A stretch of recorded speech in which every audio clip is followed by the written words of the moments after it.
Happy lunch hour, gang.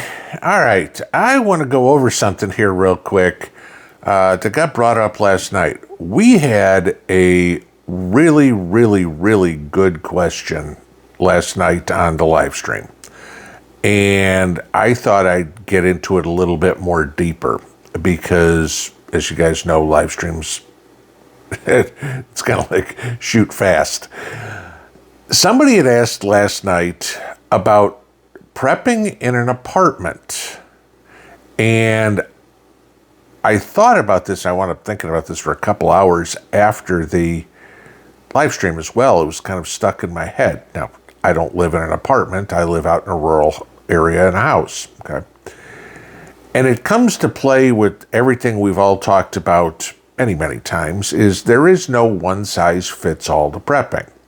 I prep for what's appropriate for where I am.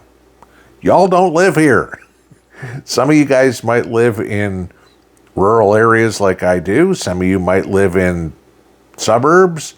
Some of y'all might live in a downtown area on the 37th floor of an apartment complex. Doesn't mean you shouldn't prep. Okay. This is the thing. You need to prep according to where you are or where you could be.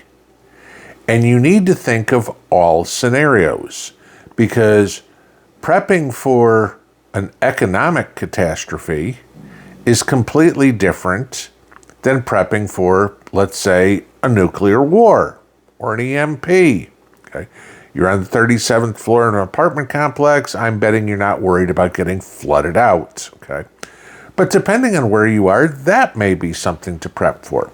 So, like I've said many times, there is no one-size-fits-all to this. You've got to think about your situation in particular. But I wanted to talk about the apartment dweller because, again, most of us, including me, have all lived in apartments at some times in our lives. And, all right, what do you do in that situation? So, I'll go back to when I lived in Utah, before Mrs. P and I met. And eventually she wound up in that apartment with me. It was a first-floor apartment. It was a one-bedroom apartment. It was enough for me. And the one thing you find real quick when you live in an apartment is there ain't a whole lot of storage space, right? So I go back to looking at that apartment, and that apartment had a linen closet and the bedroom closet. That was it. Okay, it's a one-bedroom apartment, but there was no coat closet in the living room or something like that. It's an apartment. It didn't even have a pantry. My canned goods stayed in kitchen cupboards. It was a small apartment. All right. Sure. That's a very valid place for many people to live. No problem. PBJ lives in a one-bedroom apartment. That's all she needs. So the first thing you think about is, all right, am I going to bug in or bug out? All right. For what situation? Well, if it's an EMP, bugging in might be a good idea.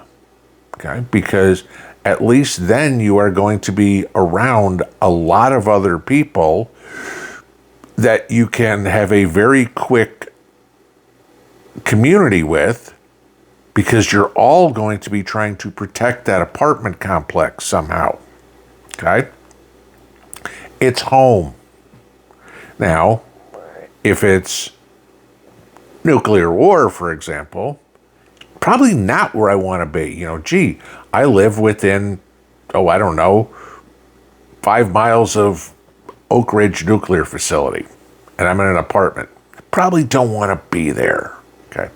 So you've got to think about this. And prepping in an apartment is a little different, because you need to prep for bugging in, but also bugging out, because there's a good chance you could do either one of them. Now, bugging in. What do you want to do? You want to keep as much as you possibly can, but if you're in an apartment complex, you're not setting up a solar array somewhere. That's not going to happen. Maybe you could get a little generator and have a portable panel, and that's good. Okay. Maybe you can store, I don't know, in a good case scenario, a couple of months worth of food, and you've got to get creative as to where to store it. Under the bed, under the couch, behind the couch, because there's not a whole lot of room. You know, I mean, I go back to my apartment and it was like 500 square feet. You know, you're not talking about an exceptional amount of room. And you go, okay, that's going to get me a couple of months. What do I do? Where am I going to go? Well, you're certainly not raising chickens or doing anything to get yourself food. So there's pros and cons to it. So maybe in this case, you prep two ways. You prep for staying where you are, but you also do some prepping for if I have to bug out. And you've got to do both, because all of the supplies that you prep in your apartment, for example, you're not going to be able to take with you. You know, maybe you can take, again, bugging out, you're moving out fast, okay? And hopefully at the first sign of worry, you're getting out. You're not waiting for the crowds to do it, because then, like you've seen in every hurricane, you know, traffic is at a standstill on the highway. You're not going anywhere. But you're also not taking boxes and boxes and boxes of canned goods and medical supplies and everything with you. You know, chances are you're grabbing maybe a couple of MREs. Hopefully you've got a bug out bag already packed. You're grabbing that. You're grabbing some important paperwork, and you're grabbing a sidearm or a rifle, and you're beating feet. You're getting the hell out. If it's bad enough that you're like, I got to get out of here, it's not like you're packing your house and go, honey, we're bugging out. Plan on leaving Saturday. No. Obviously, imminent danger is about, plan on leaving in 20 minutes, tops. Okay? Hopefully a lot faster. So that brings up the next question. Where do you go? And you should have thought about this. You should already have a place to go. Do not come up with this idea, oh, we're going to get out of town and find a hotel. You live in the city. You know, you and a million other people have the same idea. Again, I use the hurricanes as an example. You know, you talk about people, oh, a hurricane's going to hit. We got to drive 9 hours inland until we can find a hotel room. Okay? You need to have a place, a friend, a family member, whomever, who lives where you can feasibly go. You know, let's say it's your brother, for example. You live in, I don't know, pick somewhere. I'll just use Chicago as an example. You live in downtown Chicago and you want to get out of there. But you've got family in Valparaiso, Indiana. Hour and a half maybe in bad traffic. Chicago, after all. Maybe, you know what? Hey, bro, can I store some of my stuff there? You know, what do you mean? Well, just in case anything goes crazy in Chicago, I don't know, you know, we have another summer of love in Chicago and it's not safe for me to be there, you know, like Minneapolis was a couple of years ago. Is it okay if I put some stuff in the shed or the basement or something? You know, I don't want it to be in your way, but you know, I've stored some extra food or solar generator, some ammunition, whatever, that can I put it over there? And that accomplishes two things. One, now you are going to your preps.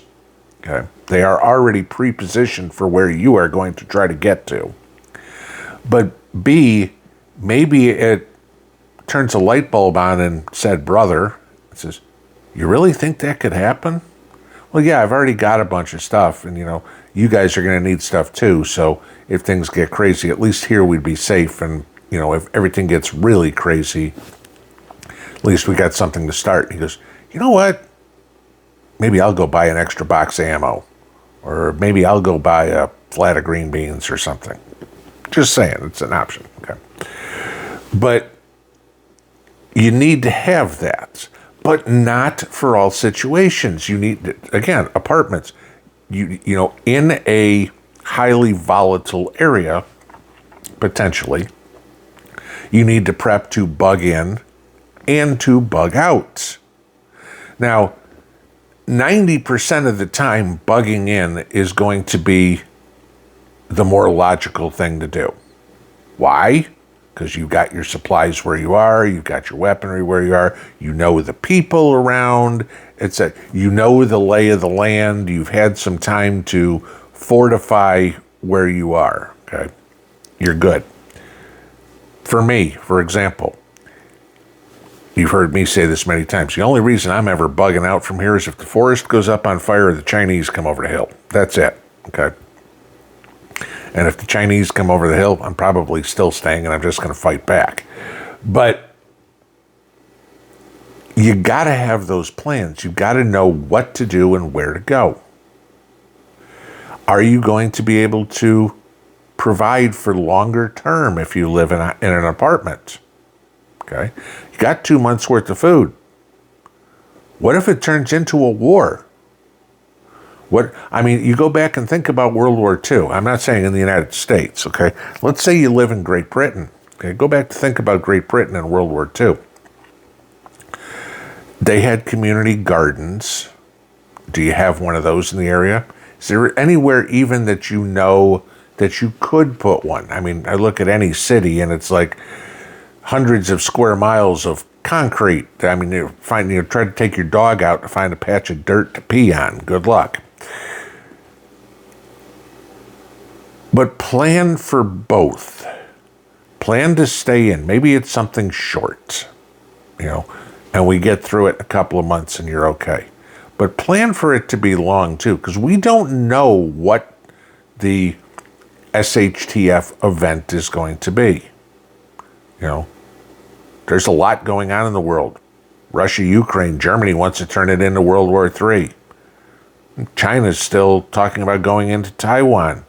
Maybe we'll just kind of take control of some of these other islands that Taiwan claims, but we're going to just kind of show a little bit of force and we're going to take those. Israel and Iran. Don't know what's going on there. Islamic terrorism across the world. Got that. All the illegals in the country.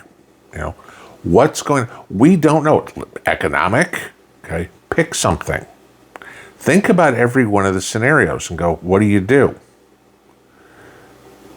Sometimes being in an apartment, depending on where it is, might be feasible. Sometimes not. But again, the premise to prepping always is backups to backups. And if you live in a city or even a suburb in an apartment, one of the backups that you need to have is a backup place to go, because the probabilities of you staying put, bugging in, are exponentially lower than somebody who lives in an area like I'm in, where chances are you'd be bugging out too. Because I'll tell you this, there's not a single person who lives where I do that's going, gee, you know what? When I bug out, I'm going to go to Knoxville. But I bet you there's a whole lot of people in Knoxville that say when they bug out, they're going to go to Sharp's Chapel. Think about it. Pinball out.